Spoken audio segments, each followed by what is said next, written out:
Good evening, dear listeners, and a very warm welcome to you all. Wherever you are tuning in from tonight, maybe cozied up in bed, listening from your favourite quiet corner at home, or perhaps relaxing somewhere peaceful with the world fading away outside. I'm so glad you've joined me here. Take a slow, deep breath. Let your shoulders drop. Maybe pull the covers up a bit higher, and feel the day gently slip away. Paris, 1952. The Hôtel de Luxe glittered under crystal chandeliers. Silk gowns rustled. Champagne corks popped. Masks hid every secret. It was the perfect Valentine's masquerade. Until the star of the night, famous romance novelist Elise Duval, was found in the ballroom. A single stab wound through her heart. Rose petals scattered like spilled blood. Police called it a lover's crime. A moment of passion gone wrong. But Hercule Poirot saw something else. A carefully rehearsed performance. A cast of actors. Grieving husband, loyal secretary, charming lover, ruthless rival, each playing their role to perfection. One of them is innocent. One of them is guilty, and one of them has forgotten their lines. The stage is set, the masks are on, the curtain rises. Chapter 1. The stage is set.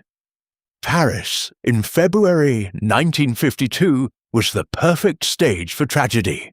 Elegant, refined, every guest at the Hôtel de Luxe playing their role in a Valentine's masquerade of romance. Then Madame Elise Duval, the celebrated romance novelist, was found dead in the grand ballroom, slumped amid scattered rose petals and overturned champagne flutes. A single precise stab wound to the heart. Poetic, almost theatrical. The police saw a crime of passion, perhaps a jealous lover striking in the heat of the night. But Hercule Poirot saw a performance. Someone in this theatre of wealth and whispers was playing the role of innocent, the role of murderer. The curtain rises, sound effect, distant piano notes fading into a champagne cork popping softly. The Hôtel de Luxe overlooked the Rue de Rivoli, its Art Deco facade glowing under winter street lamps. Inside the grand ballroom, crystal chandeliers tinkled overhead like suspended stars. Velvet curtains framed tall windows facing the dark Seine. The air was heavy with Chanel perfume, fresh hothouse roses, and the faint crackle of a fireplace chasing away the chill outside. Polished marble floors reflected silk gowns and crisp tuxedos, as masked guests had swirled in dance only hours before. Now the music was silent, as replaced by the soft patter of rain on glass and the low murmur of shock. Madame Elise Duval had been the undisputed star. Her crimson silk gown still clung to her lifeless form, feathers on her discarded mask matching her raven hair. A shattered crystal glass lay beside her, dry champagne bubbling faintly among rose petals. Inspector Girard, burly and practical, scratched his head. A lover's quarrel gone wrong, he muttered, eyeing the wound. Poirot, invited as guest of honour by the hotel owner, tilted his egg-shaped head. His green eyes gleamed under the chandelier light. "Mon ami," he said, touching his magnificent moustache thoughtfully, "this is no crude passion. Observe, the wound is clean, the weapon vanished, the stage is prepared for something far more elaborate." Girard sighed, ordering the room sealed. Footsteps echoed on parquet as the remaining guests, those closest to Elise, were herded into the adjoining salon.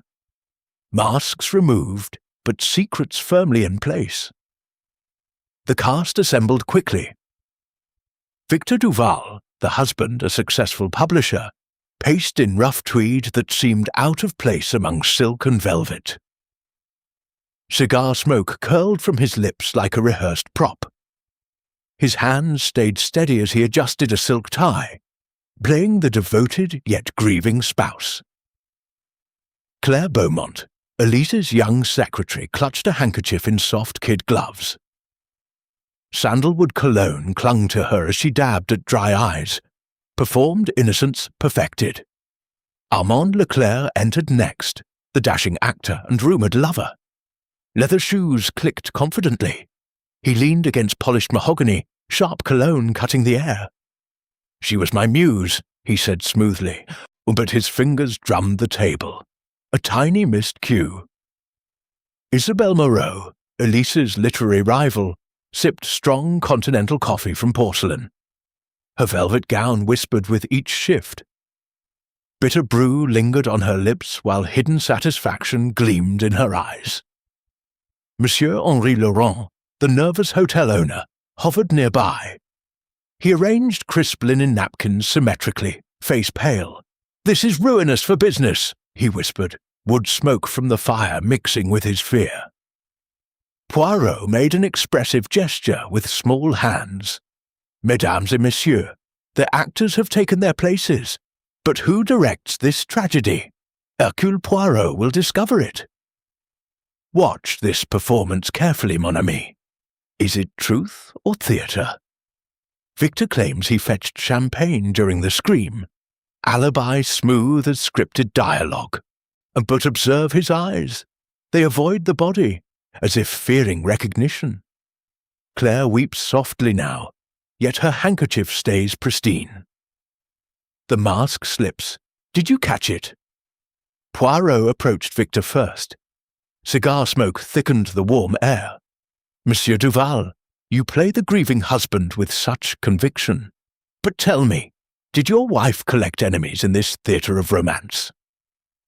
Victor sat heavily, tweed scratching leather. "Enemies? She was adored. This must be a madman." His voice held steady, too steady for fresh grief. "Ah, but you say Poirot reads too much into small gestures. Bear with me. This actor plays sorrow. But observe the eyes. Where is the moisture?" Claire fluttered closer, silk rustling like stage whispers. "Madame was kind to me," she murmured, twisting gloves. A tell in the innocence act. The terrace doors stood ajar. The cold night air carried river mist. Rain drummed windows rhythmically. Armand lit a cigarette, flame catching his chiseled features. "I danced with her earlier," he admitted, smoke blending with furniture wax.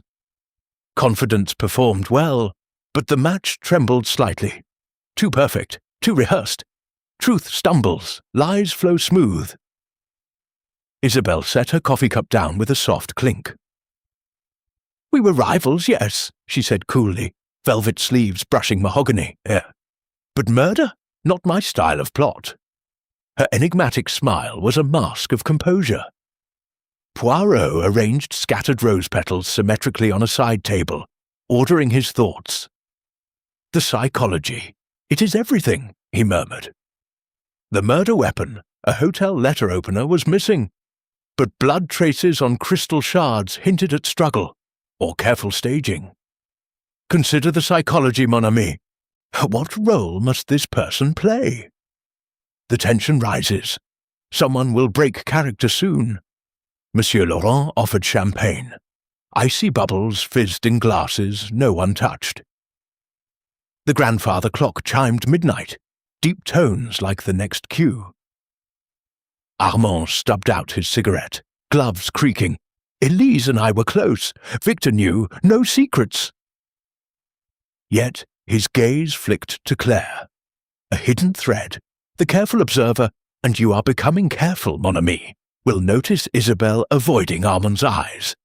Ask yourself, why does she avoid his eyes? Poirot smoothed an imaginary wrinkle from his sleeve, scanning the room. Fire crackled warmly against growing chill of suspicion. Victor rose abruptly, her footsteps heavy on parquet. "I need air," he growled. Girard blocked the door. "No one leaves the stage yet," Poirot said gently. Perfumes clashed. Chanel, a sandalwood, a discordant symphony. If you were hiding guilt, How would you perform innocence? Watch closely. The spotlight of truth prepares to shine. On whom will it fall? Claire accepted sweet liqueur from Laurent, cloying taste, failing to hide her trembling hands. Poirot tilted his head, watching Isabelle sip fine wine, bouquet lingering. Madame Moreau, your novels now rival Elise's unchallenged. Jealousy, perhaps, she laughed. Sound like tinkling crystal. Jealousy is for lesser writers. My books sell without scandal. The stage was set. The actors had taken their places. Let the drama begin. Chapter 2. Enter the players. The Hôtel de Luxe's salon became the intimate stage for the next act. Velvet curtains were drawn against the persistent February rain, shutting out the cold night air that pressed against the tall windows. Inside, the grandfather clock ticked steadily, its chimes now and then cutting through the low murmur of voices. The air carried lingering cigar smoke from Victor's earlier pacing, mixed with the scent of fresh lilies in crystal vases, and the warm furniture wax that polished the mahogany tables to a soft gleam. A small fire crackled in the grate, throwing shifting shadows across silk upholstery and crisp linen napkins folded in perfect triangles. Poirot arranged the suspects like actors called for their scenes. He stood near the fireplace, small hands clasped behind his back, green eyes gleaming with quiet satisfaction as he observed each entrance. The drama had moved from shock to scrutiny. Now the masks would be tested under brighter light. Victor Duval entered first, playing the part of the grieving yet stoic husband. He sank into a deep leather armchair, the material creaking under his solid frame. Another Cuban cigar appeared between his fingers. He lit it with deliberate care, rich smoke curling upward like stage mist. "I've told the inspector everything," he said gruffly. "I was at the bar fetching champagne when I heard the scream. By the time I returned, she was gone." Poirot tilted his egg-shaped head. "A simple, logical alibi, monsieur. Smooth, almost too smooth." Victor exhaled slowly, the tip of the cigar glowing red. His rough tweed jacket seemed deliberately chosen, a costume of rugged honesty against the hotel's elegance. "Watch this performance carefully, mon ami. Is it truth or theatre? Notice how his hands remain perfectly steady as he speaks of his dead wife. No tremble, no spill of ash. Grief should unsettle the body. Lies, however, it can be rehearsed until they sit still." Claire Beaumont followed, her role that of the loyal, fragile secretary. She perched on the edge of a velvet settee, soft kid gloves folded tightly in her lap. The faint scent of sandalwood cologne drifted from her as she spoke in a low voice. "Madame Duval dictated to me until late yesterday afternoon. The new manuscript, it was almost finished." She produced a small handkerchief and dabbed at eyes that remained dry. She was kind, almost like an older sister. "The mask slips. Did you catch it?" The handkerchief never quite touches real tears. It is held for effect, not necessity. Poirot adjusted his moustache with precision. "And the personal letters you typed for her, mademoiselle? To Monsieur Leclerc, perhaps?"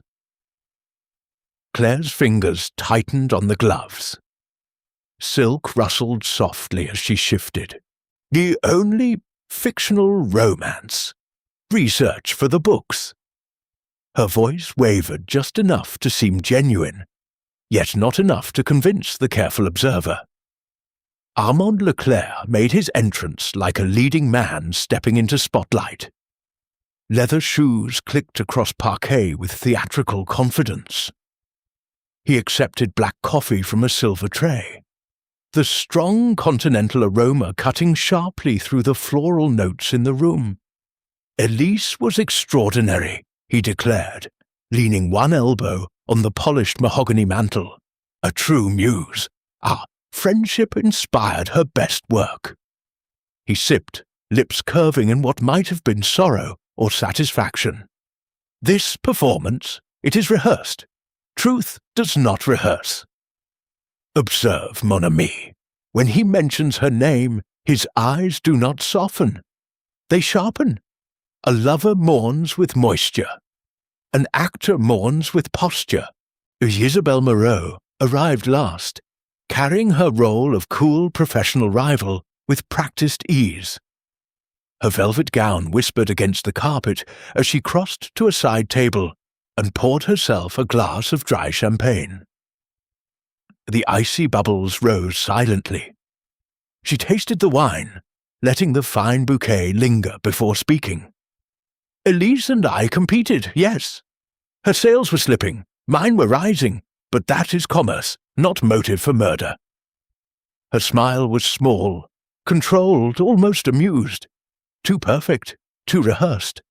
Truth stumbles. Lies flow smooth as champagne. Poirot moved among them like a director adjusting blocking. He paused beside Victor. You say you loved her still, despite the affairs? Victor's cigar paused halfway to his lips. I forgave. Marriage survives worse. The smoke curled thicker now, as if to hide his face. Claire glanced quickly at Armand, then away. A missed cue. Armand set his coffee cup down with a soft clink.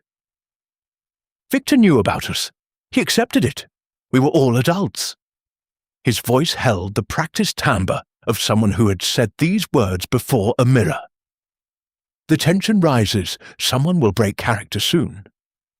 Isabelle raised her glass in a mock toast. To complicated relationships, the best material for novels. She drank, but her knuckles showed white against the crystal stem. Poirot arranged 3 crystal glasses on the table in perfect symmetry, ordering the chaos of suspicion. Order and method, he murmured. The psychology, it is everything. Rain tapped insistently at the windows, providing an unrelenting underscore to the unfolding drama. Ask yourself, mon ami, if you were hiding guilt, how would you perform innocence? Would you weep too much, or not at all? Would you speak too smoothly, or hesitate at exactly the wrong moment? Victor stood abruptly, pacing toward the fire. Heat flushed his face, but his voice stayed level. I want to see her, now. Inspector Gerard blocked the doorway with a shake of his head. Not yet, monsieur. The stage remains closed. Claire accepted a small glass of sweet liqueur from Monsieur Laurent, who hovered like a nervous stagehand. The cloying taste seemed to steady her, but her fingers still twisted the gloves. Armand lit another cigarette, flame briefly illuminating the hard line of his jaw. Isabelle watched him over the rim of her champagne flute, eyes unreadable. The careful observer, and you are becoming careful, mon ami, will notice how no one looks directly at anyone else for more than a second. Eyes slide away. His secrets hide in glances. The fire popped, sending sparks up the chimney. The grandfather clock chimed the quarter hour. Another cue passed. Every actor had taken their mark. But who played truth and who played lies? Chapter 3. The first act. The investigation shifted to the hotel's private library. A smaller, warmer stage, lined with polished mahogany bookshelves and the rich scent of old leather bindings and fresh furniture wax. Heavy velvet drapes muffled the persistent rain outside, while a low fire crackled steadily in the grate, casting golden light across velvet armchairs and a long reading table. The grandfather clock in the corner ticked with deliberate slowness, each chime marking the deepening drama. Poirot had chosen this room deliberately, intimate enough to pressure, elegant enough to remind everyone of the roles they still played. He began by recalling Victor Duval, alone. The husband entered with cigar already lit, smoke curling like a defensive curtain. "I've told you everything," he repeated, sinking into a chair. "Bar, champagne, scream. I ran back, too late." His voice stayed level. Rough tweed jacket creased from restless pacing. Poirot tilted his egg-shaped head. "And yet, monsieur, a chambermaid saw you near the ballroom doors 5 minutes before the scream. Not at the bar." Victor's cigar paused halfway to his lips. For the first time, a faint sheen appeared on his forehead, despite the room's comfortable warmth. "Observe, mon ami. This performance of calm begins to crack. The body cannot lie forever. The little beads of sweat appear when rehearsal meets reality. Claire Beaumont was summoned next. She entered clutching her soft kid gloves like a talisman, sandalwood cologne drifting ahead of her. "I was in the powder room," she insisted, voice soft, "fixing my hair. Then I heard everything." Poirot produced the love letter found in Elise's evening bag, addressed to Armand, in Claire's neat typing. "You typed this, no?" he asked gently. Claire's gloves twisted. "Only as dictation, fiction, for the book." But her eyes filled at last. Real tears this time, not the dry performance of the salon. "The mask slips. Did you catch it? Genuine grief arrives late, when the first shock fades and truth presses forward." Armand Leclerc followed, still projecting the confident leading man. He accepted black coffee, the strong aroma cutting through the wood smoke. "Yes, we were lovers," he admitted without hesitation. "Elise planned to leave Victor. We were going to Florence next month." His posture remained perfect, shoulders back, chin high. But when Poirot mentioned the argument a guest overheard near the terrace doors, Armand's coffee cup clinked too loudly against the saucer. This actor plays passion, but observe the tremor in the fingers. Confidence rehearsed cannot hide sudden fear. Isabelle Moreau entered last, velvet gown whispering across the carpet. She poured herself a small glass of dry champagne from a side tray, bubbles rising silently. "I was speaking with Monsieur Laurent in the corridor," she said coolly. "Literary gossip. Nothing more." Poirot noted the way her free hand smoothed an invisible crease from her sleeve. Exactly the gesture she had used when lying about sales figures in an earlier interview. Too perfect, too rehearsed. Truth does not need gestures of composure. The first major contradiction surfaced when timelines were laid side by side. Victor claimed the bar. Claire placed him near the ballroom. Armand admitted arguing with Elise on the terrace at roughly the same moment. Isabelle's conversation with Laurent was confirmed, but only after the scream. Someone's script had failed to align. Poirot gathered all the four in the library briefly, tension thick as the cigar smoke and Chanel perfume that now clashed in the warm air. "The letter opener," he announced quietly, "bore fingerprints. Yours, Mademoiselle Beaumont." "Yet you say you never touched it." Claire paled. I may have handed it to Madame earlier for opening envelopes." Her voice faltered. "I didn't kill her." The room grew still except for the fire's soft crackle and rain tapping glass. Victor stared at Claire.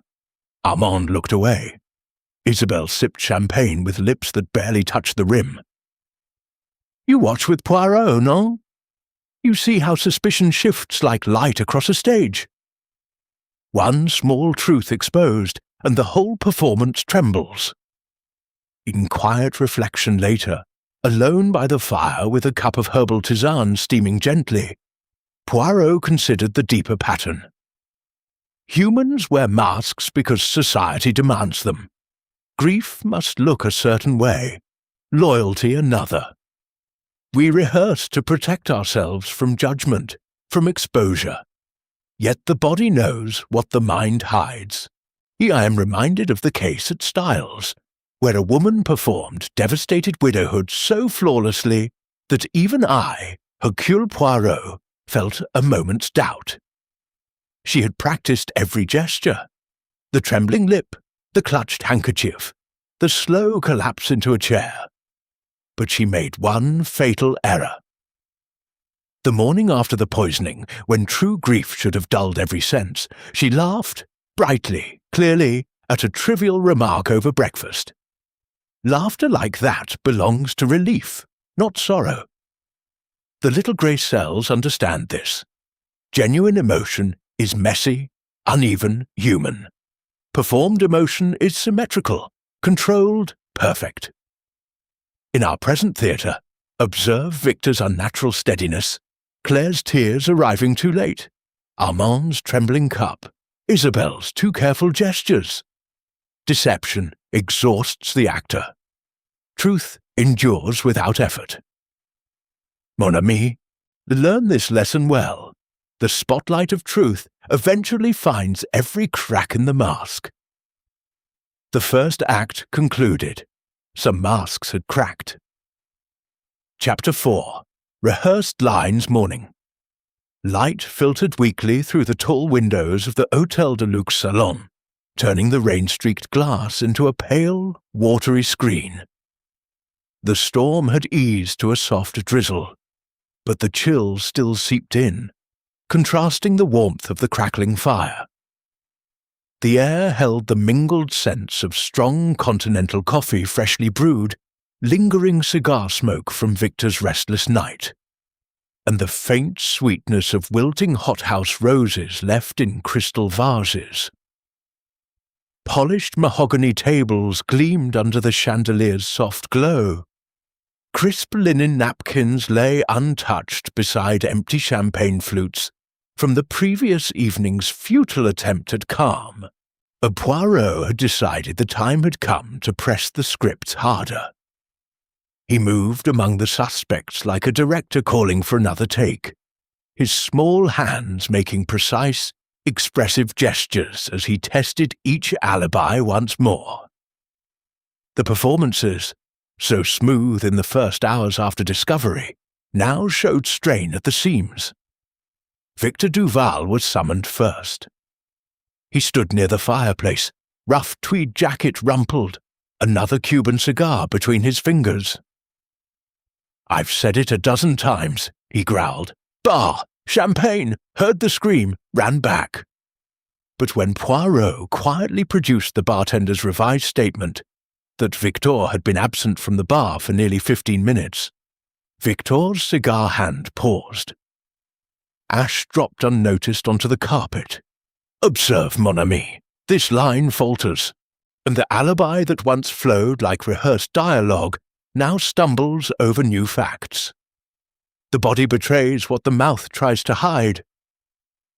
See how his shoulders rise, how the cigar trembles just once." Victor recovered quickly. "I stepped onto the terrace for air, needed a moment alone." His voice stayed gruff, but the excuse arrived too late, too patched together. Claire Beaumont entered next, soft kid gloves clutched like a lifeline. Sandalwood cologne drifted as she sat. "I was in the powder room," she repeated, eyes downcast. Poirot placed the hotel letter opener, recovered from a potted palm near the ballroom, on the table between them. "Your fingerprints, mademoiselle, fresh, not from yesterday's dictation." Claire's breath caught. The gloves twisted tighter. The mask slips. Did you catch it? Or she looks at the weapon as though recognizing an old prop she thought safely discarded. I picked it up earlier. Madame asked me to open a letter. I must have left it somewhere."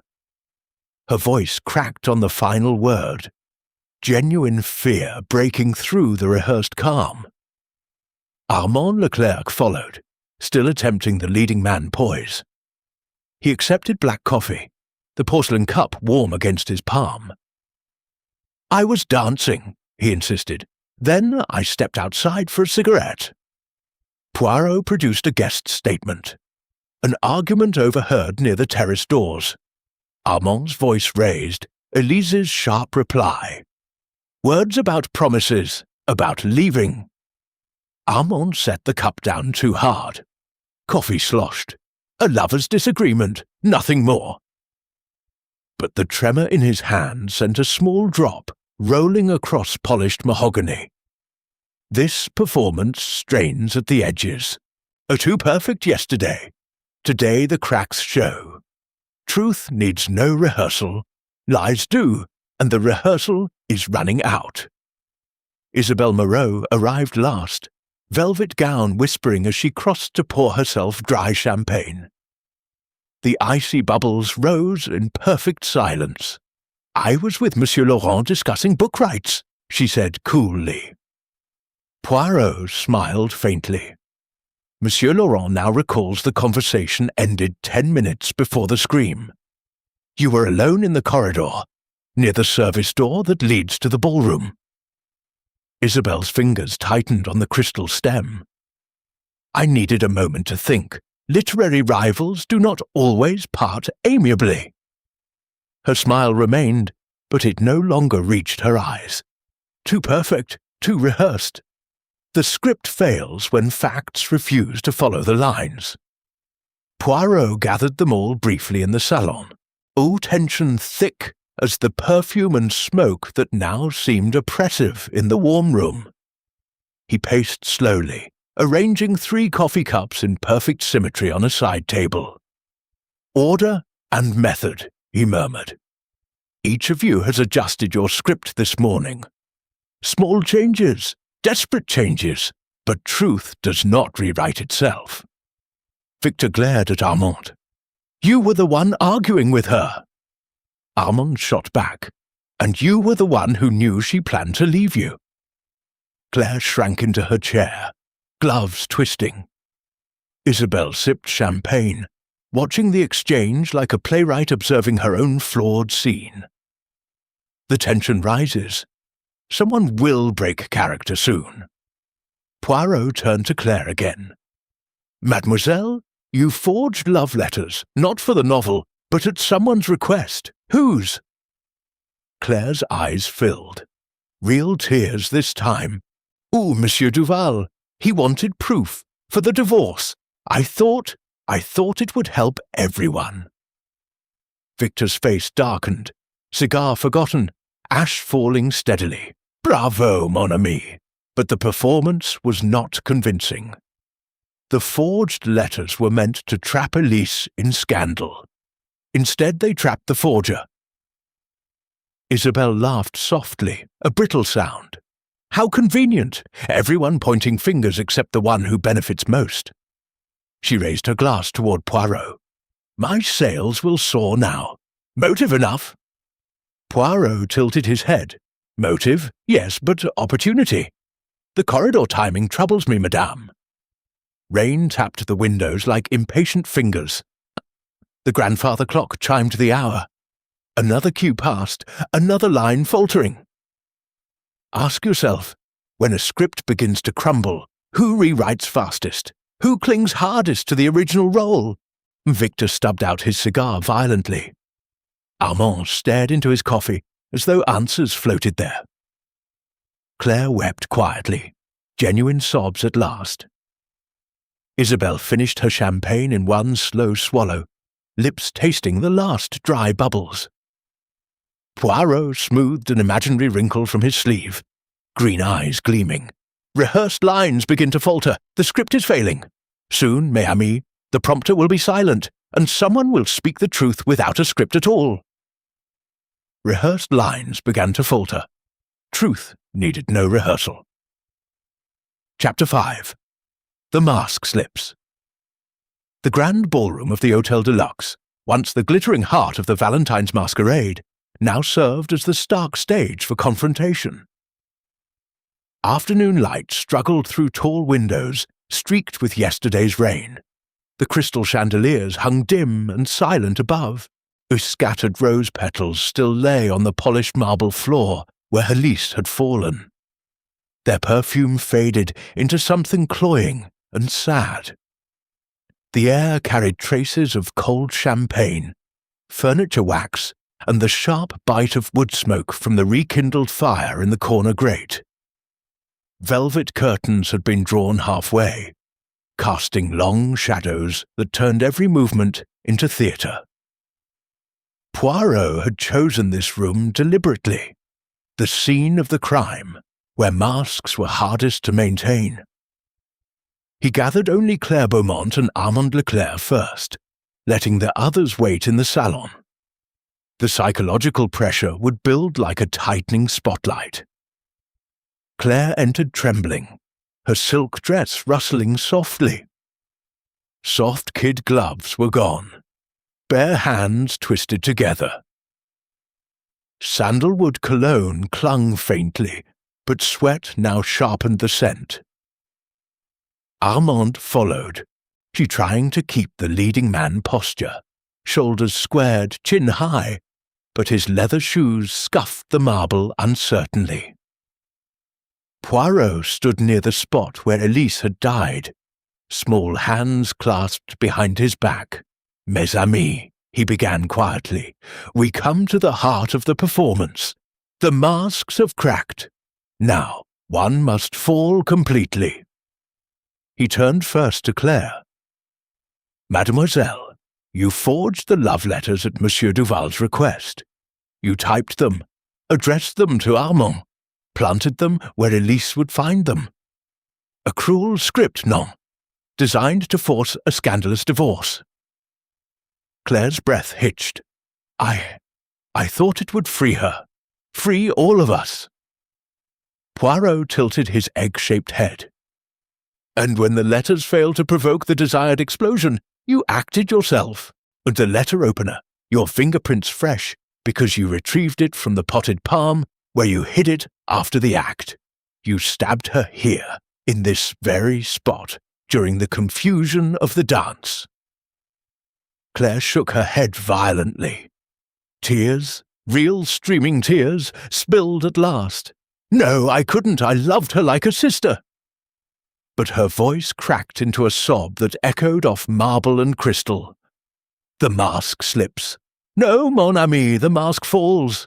Look how the shoulders collapse, how the hands cover the face, not in performance, but in genuine despair.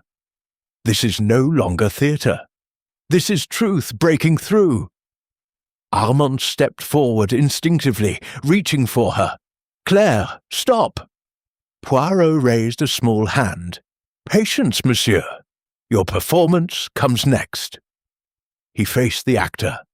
"You argued with Elise on the terrace. She had discovered the forged letters. She threatened to expose the plot, to ruin your career, to humiliate Victor publicly. You followed her back inside. In the shadowed corner near these very curtains, you took the letter opener from her hand, or perhaps she still held it, and you drove it into her heart. Then you arranged the scene, scattered petals, shattered glass, the illusion of sudden passion." Armand's face drained of colour. "That's absurd. I loved her." But his voice lacked its usual timbre. It came thin and cracked. Poirot stepped closer. "Love, monsieur, or obsession performing as love.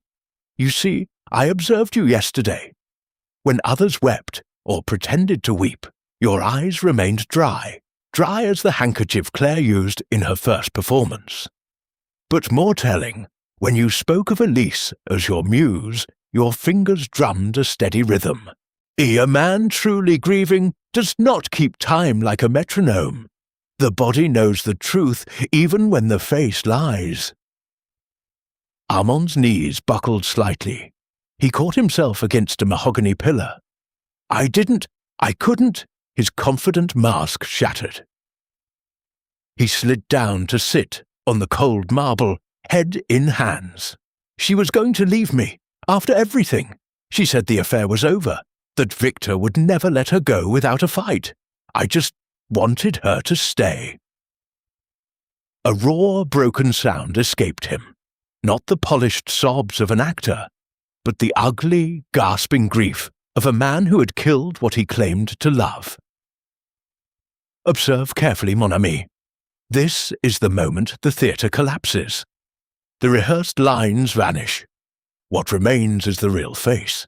Terrified, guilty, human. Claire, still weeping, looked at Armand with something between horror and pity. You did it?" Armand did not answer. He only rocked slightly, the confident actor reduced to a frightened man on a cold floor. Poirot drew himself up to his full, still small, height. The psychology, it is everything. Jealousy performed as passion, obsession masked as devotion. But the body betrays, the steady hands of the killer, the late tears of the innocent accessory, the tremor of the lover who became destroyer. He made an expressive gesture toward the spot where Elise had fallen. Madame Duval did not die from sudden rage. She died because two people, each wearing a different mask, could no longer sustain their roles. One forged the script. The other improvised the ending. The fire crackled. Rain tapped glass like fading applause. The chandelier tinkled once as a draught moved through the room. Poirot turned to the doorway where Victor and Isabelle now stood, summoned silently by Inspector Girard. Victor's cigar had gone out. Isabelle's champagne glass was empty and forgotten in her hand. The mask had fallen, Poirot said softly. Beneath it, the true face at last. Chapter 6. Behind the Curtain. Late afternoon, shadows stretched long across the Hotel de Luxe, turning the once elegant corridors into dim backstage passages. The rain had finally stopped. Cold, clean air slipped through cracked terrace doors, carrying the faint metallic scent of wet stone from the Rue de Rivoli below. Inside the private salon, now the quietest stage of all, the fire had burned low, leaving only glowing embers and the soft crackle of dying wood. Lingering smells of cigar smoke, Chanel perfume, and stale champagne hung in the warm air like ghosts of the previous night's performance. Polished mahogany tables reflected the weak light. Velvet cushions bore the faint impressions of restless bodies. Poirot had drawn the final curtain aside.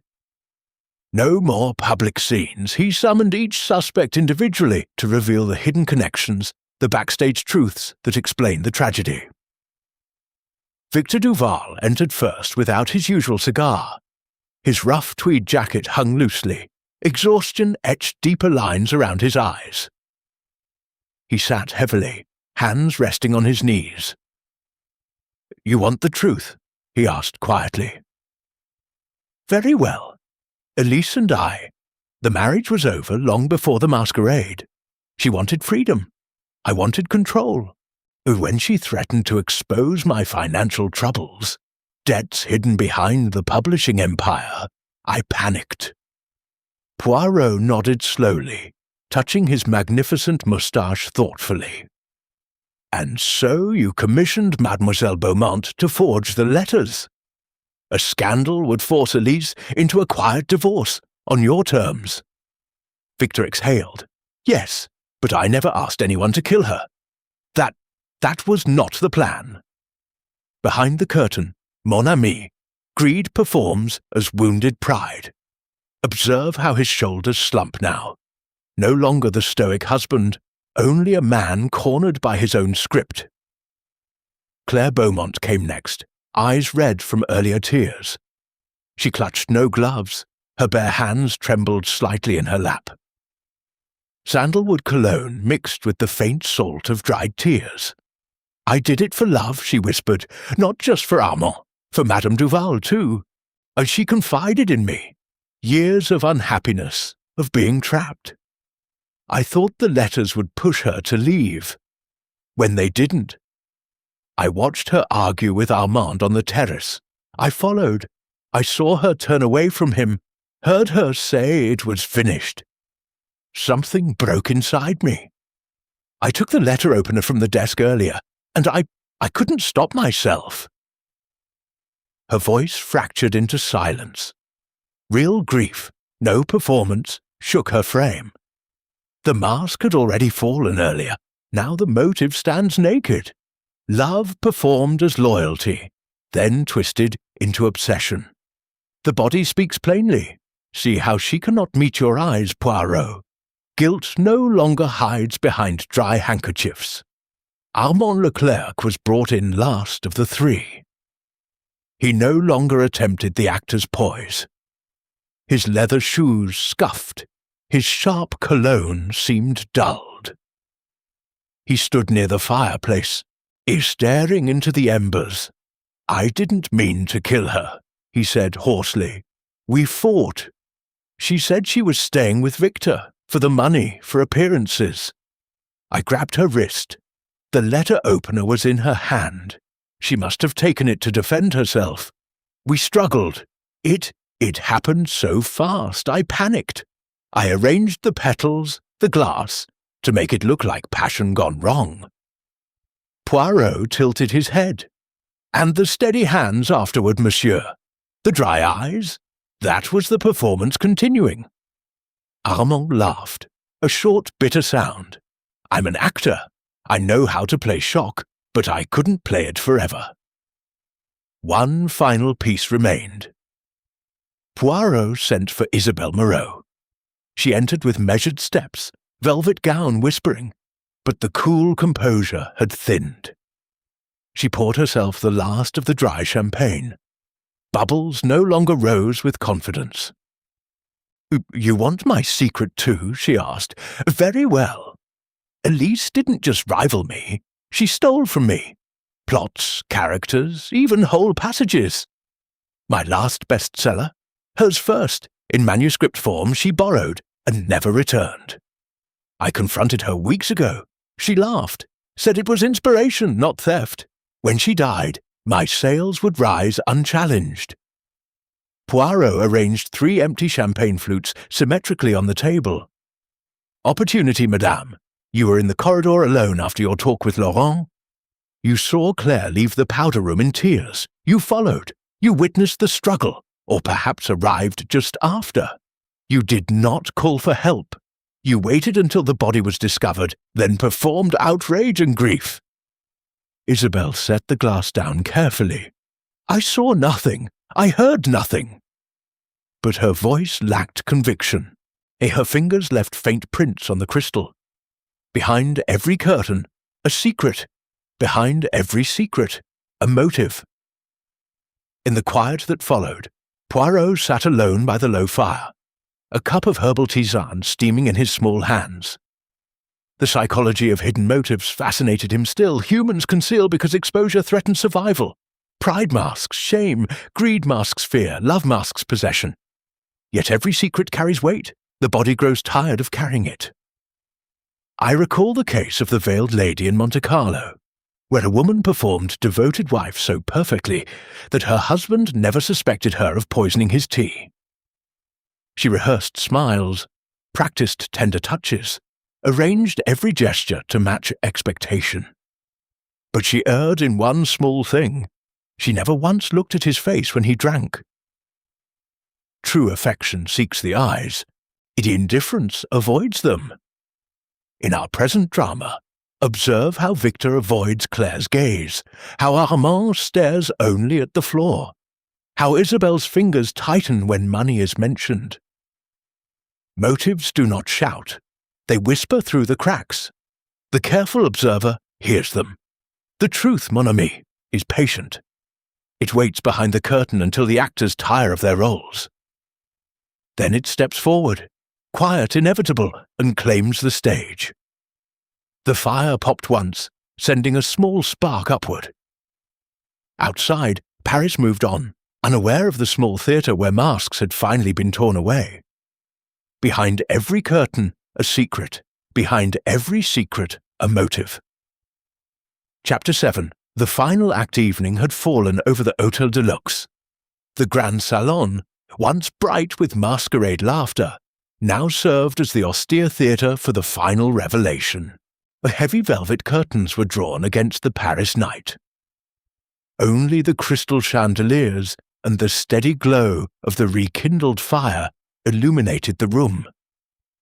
The air carried the last traces of cigar smoke, Chanel perfume, wilting hothouse roses, and the sharp, comforting aroma of strong continental coffee, poured into porcelain cups no one dared touch. Polished mahogany tables reflected flickering light. Crisp linen napkins lay folded like unused props. The grandfather clock chimed 8, its deep tones a solemn cue. Poirot had summoned the entire cast: Victor Duval, Claire Beaumont, Armand Leclerc, Isabelle Moreau, and even Monsieur Henri Laurent, who hovered near the doorway like a nervous stage manager. Inspector Girard stood quietly by the terrace doors, arms folded. The suspects sat in a rough semicircle. No one spoke. The tension pressed against the warm room like an uninvited guest. Poirot stood at the centre, small but commanding, green eyes gleaming under the chandelier. He smoothed an imaginary wrinkle from his sleeve, then made an expressive gesture with his small hands. "Mesdames et messieurs," he began softly, "you have each performed for Hercule Poirot. Some truthfully, some not. The time has come to review the performances. Let us lower the curtain on illusion." He turned first to Victor Duval. "Monsieur Duval, you played the grieving husband with admirable restraint. The steady hands, the gruff voice, the cigar lit at precise moments, like a man who has rehearsed sorrow in front of mirrors. But observe, a truly shocked husband reaches for comfort. Coffee, brandy, even another's shoulder. You reached only for another cigar. Too controlled, it's too perfect. You knew of your wife's death before the scream echoed through the ballroom. You commissioned the forged letters. You set the stage for scandal, but you did not wield the knife." Victor's shoulders sagged. The rough tweed jacket seemed suddenly too large. Poirot moved to Claire Beaumont. "Mademoiselle, you performed the devoted secretary. Fragile, loyal, tearful when required. But the tears came late, and only when cornered. You forged the letters at Monsieur Duval's request. You retrieved the letter opener from the potted palm after the act. You loved Madame Duval like a sister, yet jealousy twisted that love into something darker. You struck in the shadowed corner near the curtains, believing Armand would never leave her otherwise. Your mask was innocence, a beneath it, obsession wearing the costume of devotion." Claire covered her face with bare hands. Quiet sobs shook her frame. No handkerchief, no performance. Next, Armand Leclerc. "Monsieur, you gave the most convincing performance of all. The shocked lover, the helpful witness, the man who arranged rose petals and shattered glass to suggest passion gone wrong. Magnifique! You argued with Elise on the terrace. You struggled with her here, in this room. The letter opener turned in her hand during the fight and entered her heart. You wiped your prints. You fled to the ballroom floor and rejoined the dancers before the body was discovered. Your greatest error, the metronome rhythm of your fingers when you spoke of her. A grieving man does not keep perfect time. A killer, trying to appear shaken, does." Armand sat motionless, face ashen, the actor's poise finally stripped away.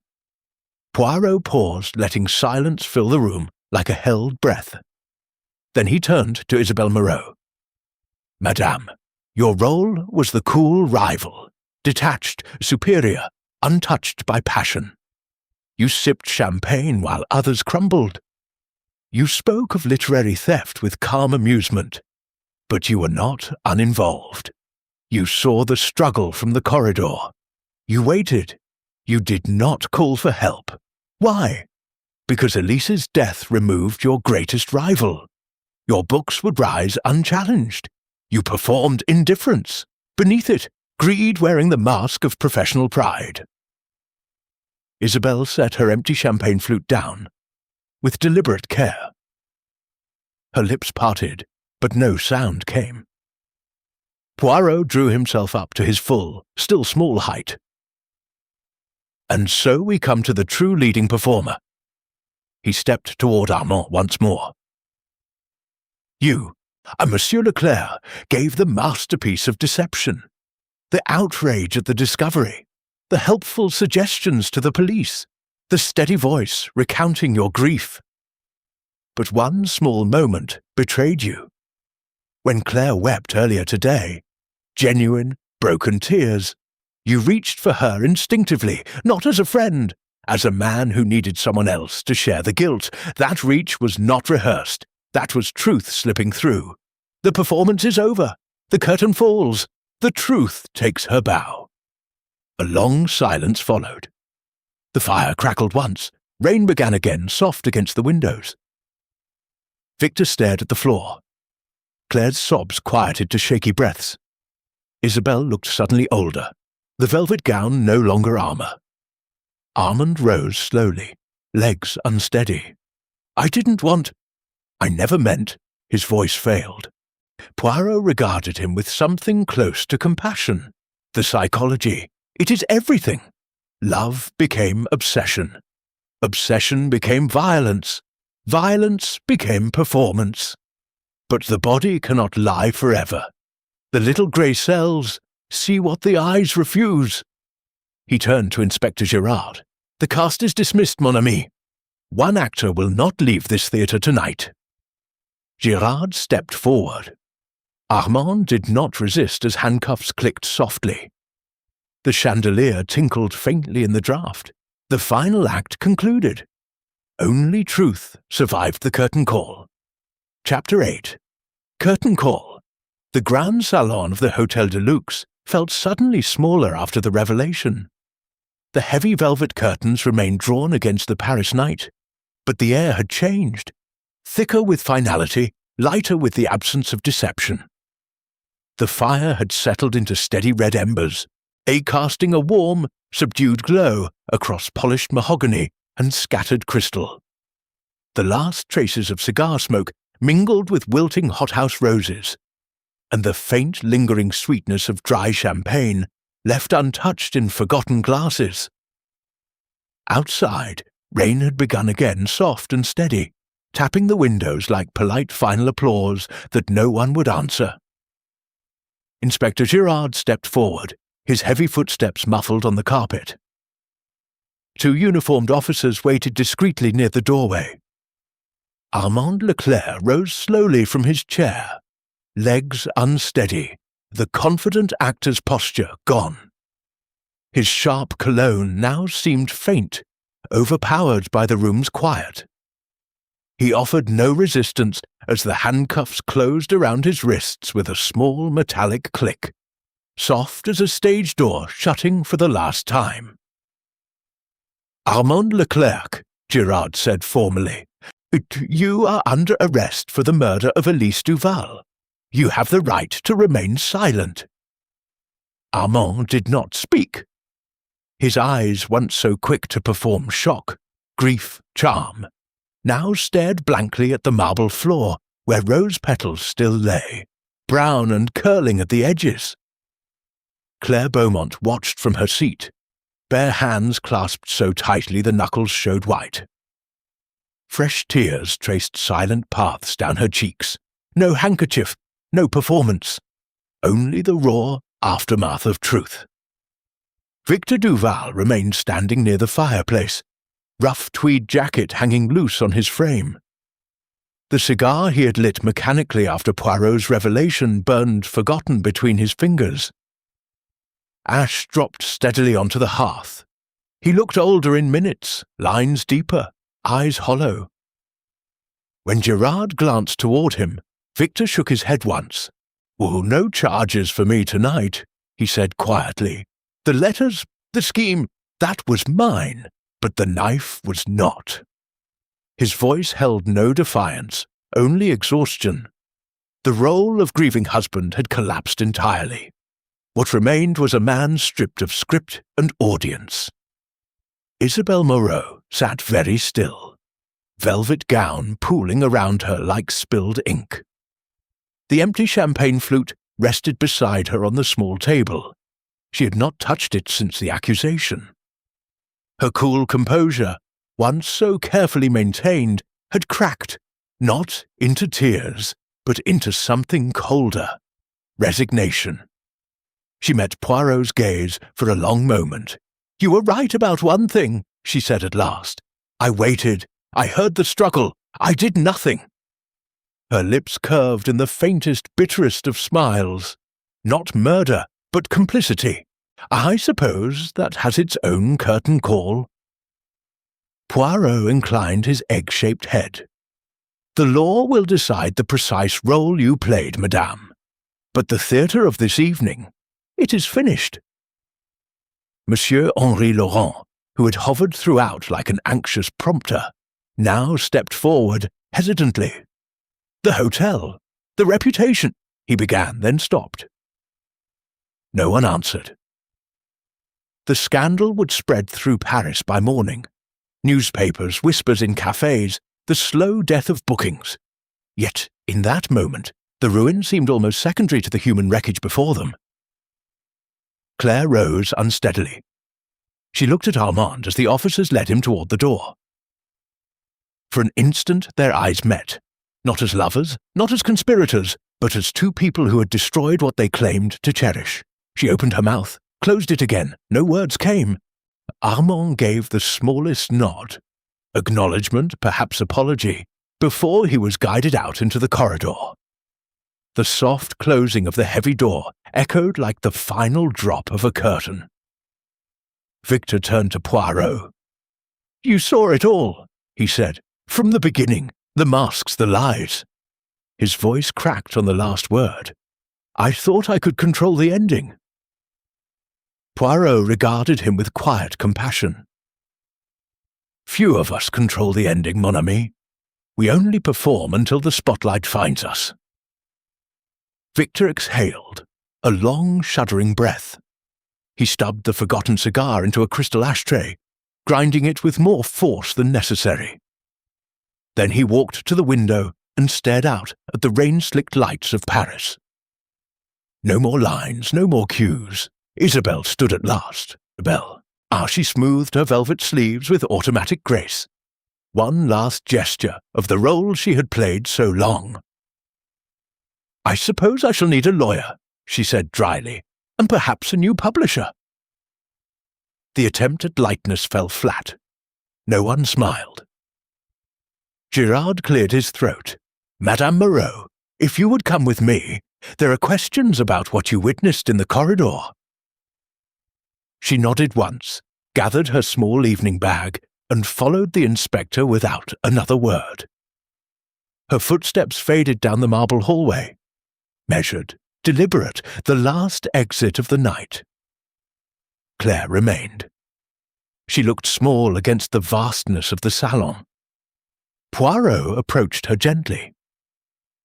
"Mademoiselle," he said, "you will face consequences, forgery, accessory after the fact, perhaps more. But you have already begun the hardest performance, facing yourself without a mask." Claire wiped her eyes with the back of her hand. "I wanted to save her," she whispered. "Instead, I destroyed her." Poirot made a small, expressive gesture.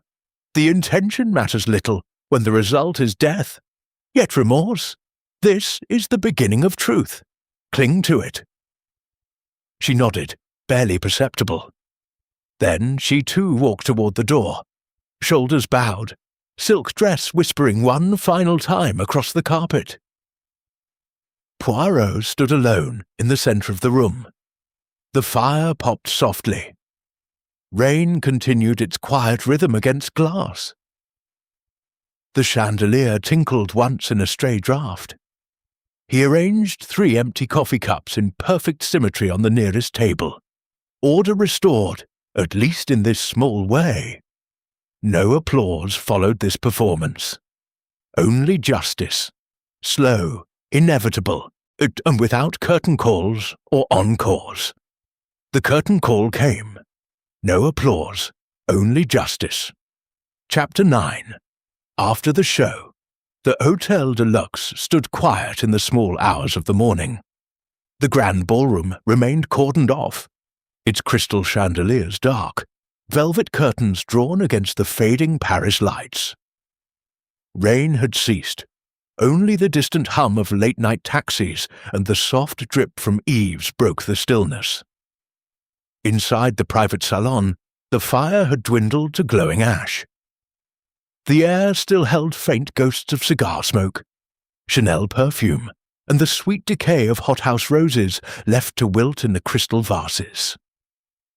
Polished mahogany tables bore the marks of a long night. Empty coffee cups, forgotten champagne flutes, scattered linen napkins crumpled like discarded scripts. The theatre had emptied. The actors had departed one by one, outstripped of their roles, carrying only the weight of what remained. Victor Duval left first, shortly after Armand's arrest. He walked out without his usual cigar, rough tweed jacket slung over one arm like an abandoned costume.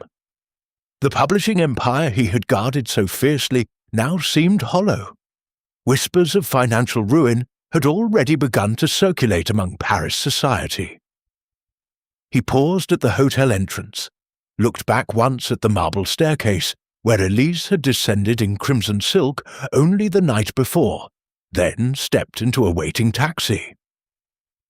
Friends later said he retreated to a small house in Normandy, far from literary salons.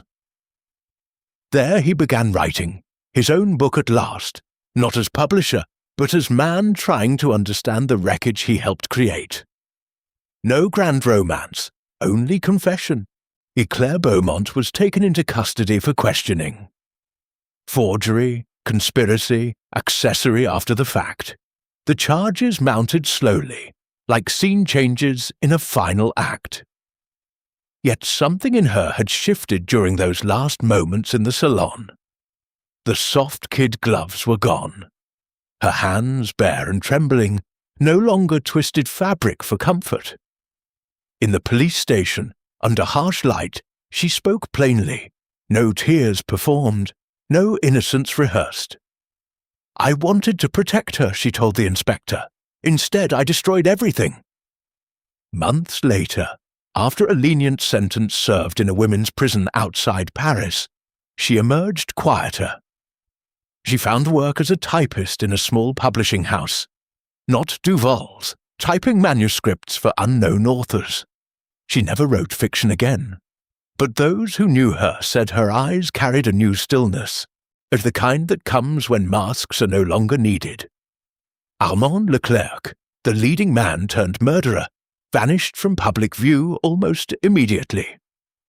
The handsome actor who once commanded spotlights now sat in a holding cell, then a courtroom, head bowed. His trial was brief. The evidence, his own confession, the struggle marks on Elise's wrists, the wiped letter opener, left little room for performance. Sentenced to 20 years, he was transferred to a prison near Lyon. Letters arrived for him in the first months. Fan mail turned to questions, then silence. Inside, he stopped acting entirely. Fellow inmates later said he spent hours staring at walls, rehearsing nothing. Some claimed he wrote letters he never sent, apologies, explanations, farewells. None reached the outside world. The theatre had claimed its final payment. Isabelle Moreau faced lesser charges. Failure to report a crime, obstruction. Her lawyer argued she had merely witnessed, not participated. The court agreed partly. She received probation and a fine that barely dented her rising royalties. Yet the literary world turned colder. Booksellers whispered, reviewers sharpened pens. Her next novel, already in proofs, appeared with a new publisher, smaller, less prestigious. Sales climbed slowly, then stalled. She moved to a quiet apartment near the Seine, far from the grand salons she once dominated. There she wrote alone, no longer chasing bestseller lists. Friends said she grew thinner, quieter. The velvet gowns gave way to simple wool. When asked about Elise, she answered only once, "She was better than me, and I let her die for it." Monsieur Henri Laurent remained at the Hôtel de Luxe, although the grandeur felt diminished. Bookings dropped. Newspapers carried headlines that lingered like bad reviews. He worked longer hours, arranging crisp linen napkins with even greater precision, polishing mahogany until it gleamed like new. Yet the sparkle never quite returned. He never spoke of the night again, not to staff, not to guests. Some said he kept a single rose petal pressed in his desk drawer, a silent reminder that even the most elegant stages can host tragedy. Paris moved on. The Rue de Rivoli filled with spring tourists, cafes buzzed with new gossip. The Hôtel de Luxe survived, scarred, quieter, its Art Deco elegance now carrying a faint shadow. But the people who had played their parts in the Valentine's theatre carried the lessons longer. Victor learned that control is an illusion. Claire discovered that love without honesty destroys more surely than hate. Armand understood that performance cannot outrun consequence. Isabel realized that silence in the face of wrong is its own kind of violence. They did not meet again. No reunions, no final scenes. Only separate paths, each marked by the night the masks fell. The theatre emptied, but the lessons lingered. Chapter 10. Poirot reviews the performance.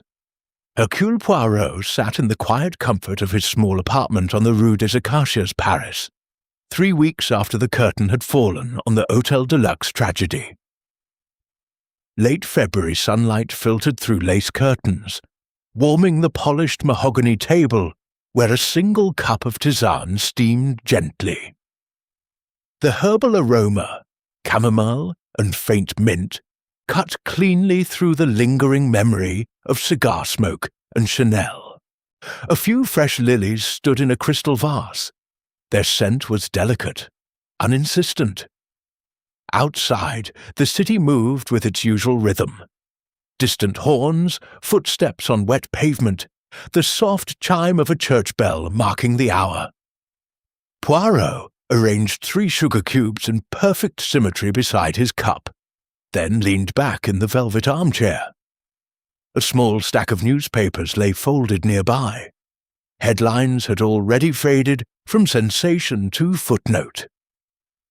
He picked up the top one, scanned the brief paragraph on Armand Leclerc's sentencing, then set it aside. The little grey cells no longer needed reminders. The performance had ended. Now came reflection. Humans perform, he mused, because truth is dangerous. We wear masks not only to deceive others but to survive ourselves. Society demands roles: the devoted husband, the loyal secretary, the passionate lover, or the triumphant rival. Each role comes with lines, gestures, expressions, rehearsed until they feel natural. Yet nature rebels. The body remembers what the mind tries to forget. A hand trembles when it should be steady. Eyes avoid what they should meet. Tears arrive too late, or not at all. Guilt does not shout. It whispers through the cracks. I'm reminded of a case long ago, on the Orient Express. A man lay murdered in his compartment, stabbed 12 times. 12 passengers, each with motive, each with an alibi polished to perfection. They performed grief, shock, innocence, outrage, each one a masterpiece of timing and tone. One woman wept so convincingly that even the hardest-hearted conductor believed her. Another man spoke of justice with such measured fury that I myself paused. Yet every performance contained its flaw. One alibi depended on a watch set 5 minutes fast. Another rested on a handkerchief that never absorbed a tear. The most dangerous mask was worn by the one who seemed least affected, the quiet observer who claimed no connection. In the end, The psychology revealed all. They had conspired together, each playing a small part so the whole appeared impossible. But truth is patient. It waits until one actor forgets a single line, and the entire illusion collapses.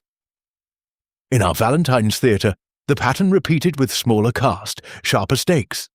Victor Duval performed control, steady hands, gruff voice, cigar as prop, yet his body betrayed him with sweat on a cool brow, eyes that slid away from Claire's face.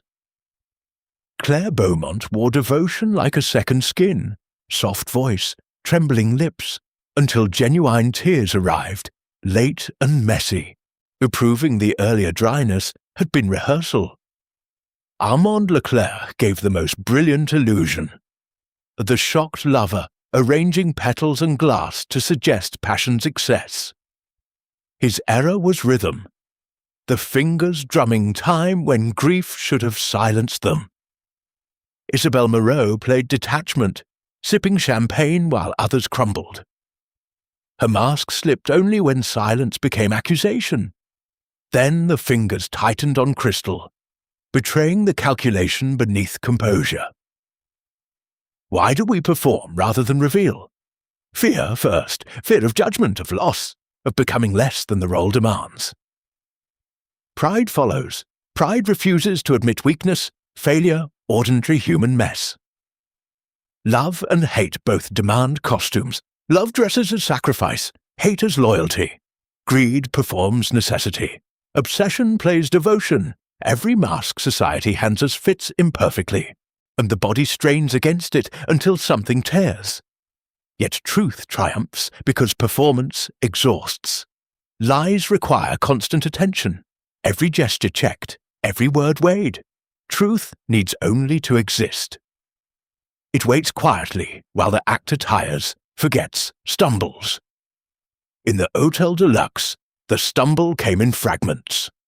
A revised alibi, a fingerprint too fresh, a glance too long avoided, a hand reaching instinctively toward guilt rather than away from it. One crack, then another, until the whole stage trembled and fell. Poirot sipped his tisane, the warmth spreading through small hands. He thought of Claire now typing manuscripts in a modest office, learning to live without script. Victor in Normandy, writing his own unvarnished story. Armand in a cell, no longer needing to act.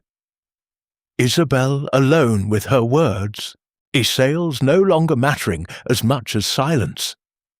They had all been changed, not by punishment alone, but by the moment the spotlight found them naked. The psychology of revelation is simple, yet profound. When the mask falls, what remains is not ruin, but possibility. Without performance, one can at last breathe. One can grieve messily, love honestly, regret plainly. The theatre teaches this above all. Every role ends, only the human being endures. He set the cup down, arranged the saucer with precision. Outside, Paris continued, unaware, uncaring, eternal in its movement. Another crime would come, another stage would be set, another cast would assemble, each wearing their chosen mask. Poirot touched his magnificent moustache thoughtfully, green eyes gleaming with quiet satisfaction. Until the next theatre of crime, mes amis, Poirot will be watching,